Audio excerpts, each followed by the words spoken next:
Good evening to all the respected faculty. Myself, Dr. Sachin Chaudhary from Medical Affairs Team Zydus, would like to welcome you all for today's launch of Avanafil. Now I request Dr. Rupin Shah sir to please introduce our next speaker, Dr. Raman Tanwar.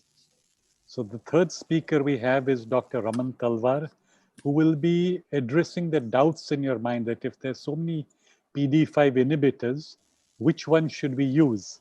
So he's going to give us practical tips, and Raman is very well qualified to give us this insight. He's the chief andrologist at Eurocenter. He's had training in andrology in Vienna and Naples. He was a fellow of the International Society of Sexual Medicine, a fellow with the European Society of Urology. He's been very actively involved in teaching programs of the USI. He's been on the guidelines committee. He's a member of the andrology subcommittee. So he's very actively involved in teaching and instructing.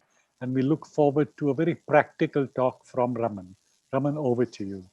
First and foremost, thank you, Rupin sir. It was indeed a privilege to be introduced into this talk through you. And the motive of today's talk, of course, is to talk about what drug we have to start and in which patient. So unfortunately, there is no one drug which works on everyone. So that's why we are having this talk. And the outline of this talk is that we are basically going to address various issues. I think when we go and we want to buy a suit and we go for something that fits us well, the tailor would take the dimensions of your arms, the shoulders, and lot many places, and then he would show you various fabrics, and he will show you various threads and various buttons, and then you choose from them. But you often are not so well versed with the material, so you ask the tailor also to make the choice.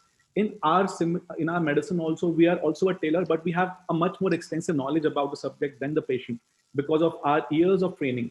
And that's when making the choice becomes more difficult because the responsibility lies on us.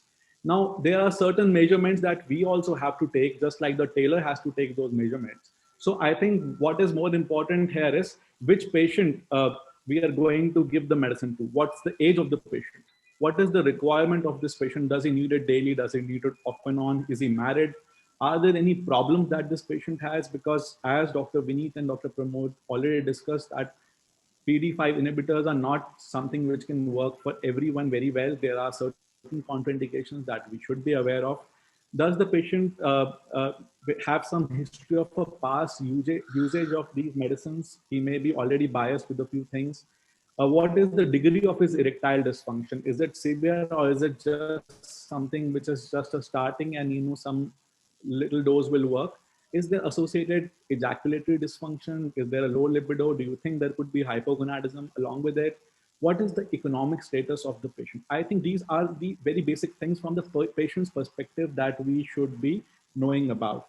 Now, the next is, which medicine should I give to this patient? Should I give a nutraceutical? Should I give sildenafil? Should I give tadalafil? Should I give vardenafil? Should I give sildenafil, mirodenafil, avanafil, SERMs, testosterone combination? What can be given to this patient to suit him best? Then the next third question, which is important to answer and which we will be trying to answer in this talk, is if we should be giving a low dose on a daily basis, should be giving something on demand, should it be the highest possible dose initially, or it should be higher than what we can actually give or are allowed to give? So all these questions also, on the dosage are also very important. And lastly, we may also think about which formulation to give. Does the client really need a suit? Will he be better with a jacket, or will he be needing a raincoat? So all these kind of things also are in the question. So maybe a pill, a mouth dissolving pill, or a strip. What works best? That is something we need to understand. So I think this slide has already been very well covered by my previous speakers, wherein we have this comparison. But why we are bringing this up again and again is because this is the basis of the talk. This is the basics that we need to be aware of. Right? So let's talk about the journey of this pill. When you will be giving it to the patient, what will be happening is that he's going to take it and then it's going to get absorbed. It's going to get ingested. So we have to understand that meal will interfere with this pill. So if there's somebody who just needs it after party for recreation and he's going to be full stomach, you have to be careful when you're giving drugs like vardenafil or sildenafil. You can give them tadalafil or avanafil because both of them are okay when you take it with high fatty meats. The second thing that you need to ask the patient and also ask yourself is basically, is the patient already taking some medicines which could be affecting the chief metabolic pathways of these medicines? So we'll be discussing a slide in the end where we'll be talking about these medicines, but you have to take this drug history. That's an absolute must. Now, thirdly, we need to understand how the drugs is getting eliminated. So as we know, most of the PD5 inhibitors, or rather all of them, are having a hepatic metabolism, and the renal excretion is very, very less. So we have to understand that certain medicines like sildenafil and vardenafil, they have a very high and extensive first pass metabolism, which means once you take them, once they are absorbed in the stomach, as soon as they will reach the liver, a lot of them will be already cleared by the liver. So, there will be a very low bioavailability for many drugs. And for patients who have a bad liver, you may have to taper the doses, maybe even reduce the doses a bit. Next, coming on to the potency and the selectivity. So selectivity and potency, again, as we know that sildenafil is something which has been said to be the most superior and the most potent. That's why it becomes the drug of choice for many of my patients. And vardenafil, which we don't have with us so widely, we are not exposed to this, but that's again something which has been thought to be very, very potent.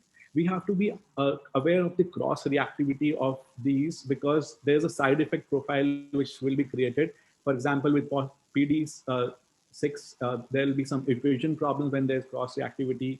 And then with PD11, 1 to 3% patients taking tadalafil will have body ache and myalgia. So we'll have to understand if these are going to be bothersome for the patient, or the patient has already got some visual problems or disturbances. So this is the slide that I was talking about. These are some of the common things that we should be aware of when we are prescribing these phosphodiesterase inhibitors to the patient, and we are trying to figure out which one to give and in what dose to give. So of course, if the patient has been on nitrates or alpha blockers, we know that these are gonna cause a hypotension. So we have to be very, very careful, and most likely for nitrates, we have to not allow the patient to take these medicines. Similarly, if the patient has been on antifungals or antibiotics like erythromycin, clarithromycin, in these kind of situations, or HIV medicines or cimetidine or grapefruit juice, these are all things which can actually delay the metabolism, and that therefore the patient will require a little less dose of phosphodiesterase inhibitors. Similarly, if the patient has been on rifampin or phenobarbital or phenytoin or carbamazepine, then the patient may require a higher dose, because the induced effect of these drugs on the cytochrome enzymes is going to cause some problem. Similarly, patients with renal insufficiency and with hepatic insufficiency, these patients are also requiring some dosage change. We will discuss about them quickly in the slides. So the heart of the matter is that if you have a patient who is being a heart patient, and as Dr. Pramod told, we have to be classifying these patients. But the important thing is, if any of a patient is taking nitrate, then the nitrate has to be stopped. And the best drug of choice for me in these patients would be something like avanafil or sildenafil, which is rapidly cleared from the system, so that the patient can start nitrate resumption early. Because if we put such a patient on tadalafil, then we'll have to wait for at least 2 days for him to restart nitrates. And with sildenafil and avalafin, he can start nitrates as early as 12 hours. So this becomes important. If my patient is on any antihypertensives or alpha blockers, then again, it becomes very important for me to make sure that I give something like tadalafil, where the alpha blocker that this patient is taking is preferably tamsulosin, because with others, the effects are not very well known. They are yet to be studied. Similarly, if my patient is an elderly, then I know that his metabolism is going to be slow. So we will want to start with something lower, so that we can have the same bioavailability eventually. Similarly, if my patient is a hepatic patient, then also I have to ensure that we have a lower starting dose for these patients, especially when it's sildenafil or vardenafil. With tadalafil, I can still start him on the right doses that I want to. So just to enlist these comorbidities, I want to ask in particular about heart problems, about hypertension, about lower unit tract symptoms, and if he's taking alpha blockers, about migraine, because sildenafil can potentiate, but at the same time, it can really help, because the migraine won't last long, because it will be cleared very well from the system.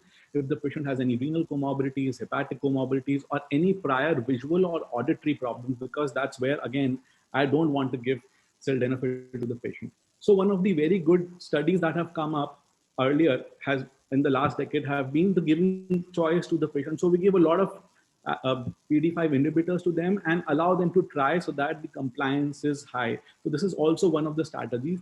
So now let's come to what I will do. So I would like to prefer sildenafil in a patient who is the younger patient, because there we want something very effective. We don't want the patient's fate to be shattered, and he's most likely having a psychological erectile dysfunction where a good potent medicine can do wonders in improving his self-esteem, and he will not need to continue those PDE5 inhibitors, probably because he will find that his erectile dysfunction has been cured.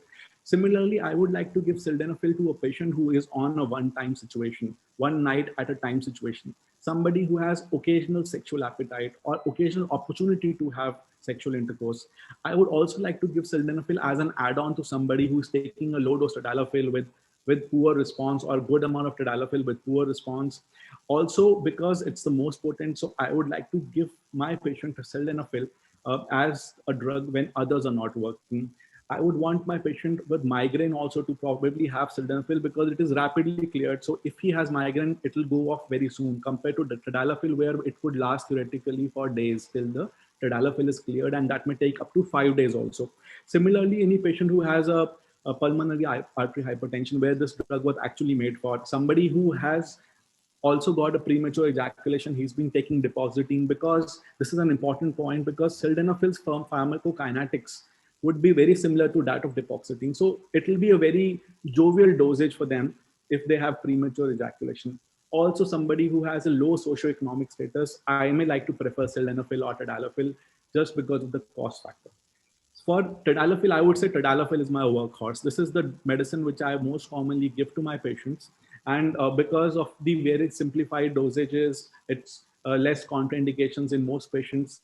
I usually use it also because it can be given for the weekend in certain patients if they want a weekend demand, if the patients are on some sort of a chronic therapy, if the patients have lower urinary tract symptoms, if the patients have been undergoing dialysis, and if I'm putting those patients on penile rehabilitation, especially those who are undergoing a radical prostatectomy or have undergone a radical prostatectomy. For avanafil, I am yet to say something, but I think avanafil is going to be a very suitable choice for those who have side effects. It's going to be a very good replacement for sildenafil in patients who want a faster onset of action, and those patients who probably want to resume nitrates faster. So I think avanafil is going to be a very special molecule, which is going to take eat away a lot of space that sildenafil has created for itself.